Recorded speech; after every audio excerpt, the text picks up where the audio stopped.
Tyvus has made some big plays in secondary, big turnovers going back to the Michigan game, and then, of course, the interception at Penn State. Urban just talked about how important it is for defensive players to play the ball the right way, and how you guys had some drops. Can you talk about Tyvus's just growth as a playmaker and how much he's impacted your defense from a playmaking standpoint? Yeah, I think Tyvus is playing with great confidence. I think that confidence comes from study. Tyvus is a very diligent worker in the film room, on the practice field, spends a lot of extra time. I think that gives you an incredible advantage on the field in a game when it's play that you haven't played the other team, but if you've played them in your mind, you've seen them on the film, you have an anticipation of what's coming. And he plays with very, very great energy and effort, and I think that puts him in places to make plays. I thought that interception Saturday night was spectacular. Coming across the field, running in front of the receiver, laying out, and making that play. And that's just typical of what Tyvus is doing right now. How have you seen his evolution as a playmaker? Obviously, he's been somebody that you've included and the team has relied on since he's a freshman as a starter, but how's he grown? You got to remember, he spent a year as a redshirt. He got here early, and Tyvus's growth is directly related to his maturity, his growth as a man. And as he begins to take on more and more, he's a leader right now on the defense. He's a leader in the back end. And as he begins and continues to take on more of that role, it just enhances everybody around him. And so I've noticed, and I think we all have in Tyvus, tremendous leaps and strides in this season. Knowing that he's coming in, he's going to be a starter.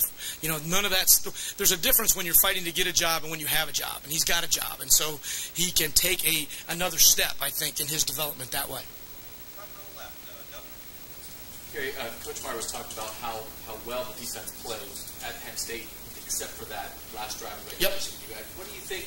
You did so many things well. Was there anything on that last drive that stood out? Obviously, there's a penalty in there, but what stood out? There's a couple of penalties. It's a 19-play drive for 77 yards. There were things that I think we would love to, as players and coaches, go back and do differently. I think you have a mindset based on the amount of time left in the half or left in the game, what you're trying to accomplish, make sure there aren't big plays. And then we had the quarterback sneaks and those kind of things that extended the drive. A couple of missed tackles, a couple of missed opportunities. You know, a couple of balls that we didn't catch that we would like to have back. So I don't know that we would do anything differently. I think our kids, I think they rose to the occasion. I know that sounds odd because they caught us, but you know they only caught us. They didn't go ahead of us. We walked out of there with another chance to play and line up and play in overtime. And I think that was important as well. And it was a momentum shifter. I think our team was, back on our heels a little bit there in that last drive. And that's a tough place to play and a tough situation to be in. You've seen teams like have defensive backs and they drop an interception and do push-ups and kind of punishment in the practice field. Do you guys do anything similar to that? Do you have to take any penalties if you do it in the game? We don't do penalties for doing it in the game. We talk about it. There's not a kid in the world that goes out there with the intention of dropping a ball. I think we all understand that. At the same time, we call them MOBPs, missed opportunity to make a big play. And we made those. And so that's extra time on the jugs. It's extra time in functional work, catching balls, and turning around and having to see it suddenly. There's some things, obviously, that we're going to work on today that are going to be beneficial to that for all of our guys. But we do have things that we do with them when we drop them in practice. And to be honest with you, we've caught the ball extremely well in practice this year. So it's something that will be a continued area of emphasis for us this week. Is there an amount of time or a number of balls on the jugs? Per drop or anything like that? No, what I would say to you is that what we would like for all of our players is to adopt the mindset of being a pro. And what a pro does is he works on the things that he's deficient in. You always enhance your strengths, but you try to work on the things that you're deficient in. So I think our guys know that. They will spend a lot of time, and it's time on their own, that are going to go out there and they're going to get some work done. The biggest thing is you can't stand in front of the jugs machine and catch the ball like this. It's not functional. You've got to get a scout team quarterback to throw you the ball, a punter to throw you the ball. You've got to go at the jugs side to side. You've got to catch the ball in different arenas, because the ones that we did not catch were not ones where the guy said, hey, here's the ball. It's turning around, see the ball, and grab it. And that's the functional part of it.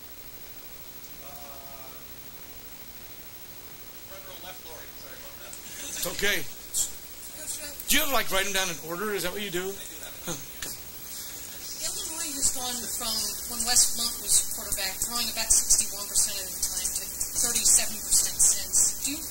early season tape? I mean, how valuable is that, and how much have they changed? Well, they're different. They're running the ball more. Obviously, you just articulated that for us, Lori. But the kid is this kid is a dynamic runner. But you can't not cover guys, and they still have the passing game and the same attack that they've had in the past, and they're going to get guys down the field. I think it actually expanded their offense rather than shrunk it. So I think for us, we've got to defend. It's not that you throw out the early tape. You've got to defend the things that they've put on film, but there's got to be a greater emphasis for what they're doing right now.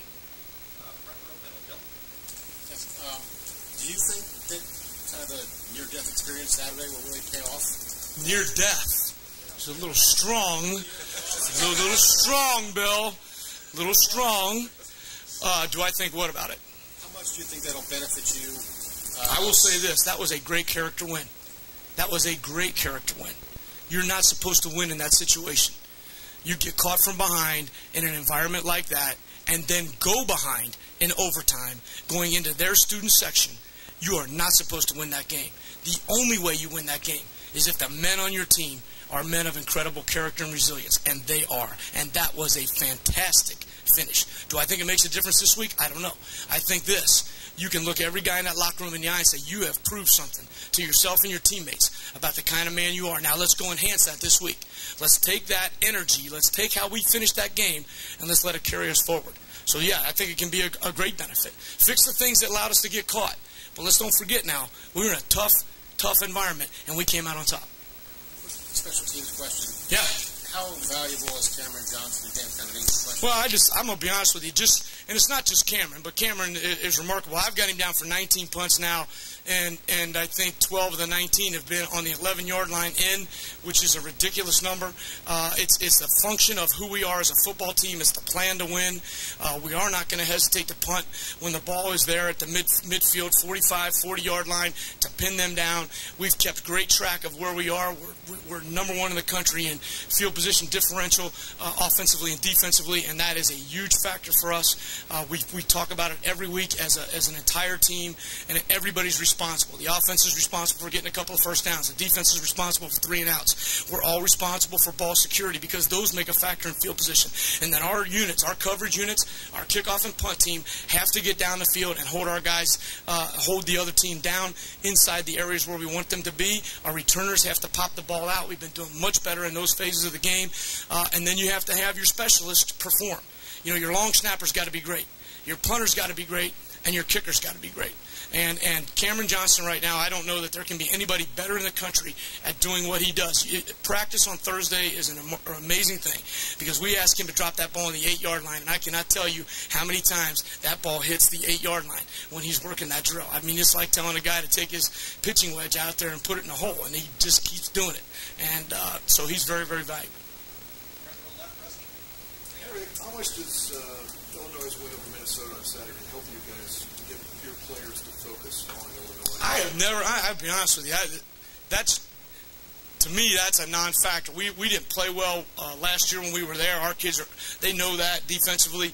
I think that they're a very, very capable football team. Our guys are going to see that on film, and so I don't know that win or loss. We have great respect for them and their coaches, and I know that our players do. And so I think our kids will be focused. It's 8 o'clock. It's in the shoe. We're going to come out with our feet not touching the ground on Saturday night. Two things, Kerry. Number one, their quarterback. What stands out about him?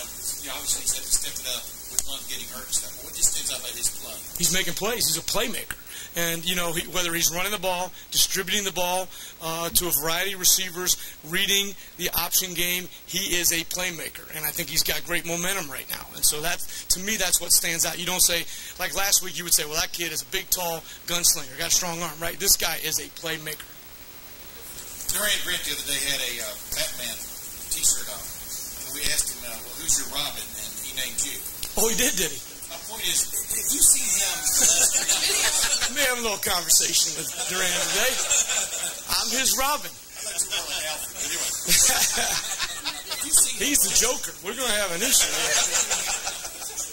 If you see him the last 3 years, has he like blossomed as a personality, whatever you want to call it, what have you seen different about him? Duran I love Duran Grant. I know you know that already, but Duran Grant is a very, very funny guy. He does impressions and impersonations. He never does them around me because he knows I'm going to rip him. But he's got a great sense of humor. I think the thing that I appreciate most about Duran is the way that he is able to lead in a very firm manner. And that is it's refreshing to see, because in today's society, pure leadership is not something I don't think that's valued a great deal. And we're watching film this morning, and I'm having a conversation with one of the other secondary players in the room about a particular technique, and he's kind of mumbling around, and he's not really articulating the answer very well. And Duran says, "Come on, man, it's this and it's this," with firmness. Now, Duran can go in the locker room and yuck it up and hug him up and be that guy. But when it's time to go, he can look those guys in the eyes like a laser right now. And the way he's playing and the way he's leading is making a real difference in the back end. You know, he's the only experienced guy back there. He's the only senior. He's a lot of only things. And we need him to do that. And he's doing it. And I think that's because of the stuff that Coach Meyer has spent so much time on with him and others in the leadership capacity.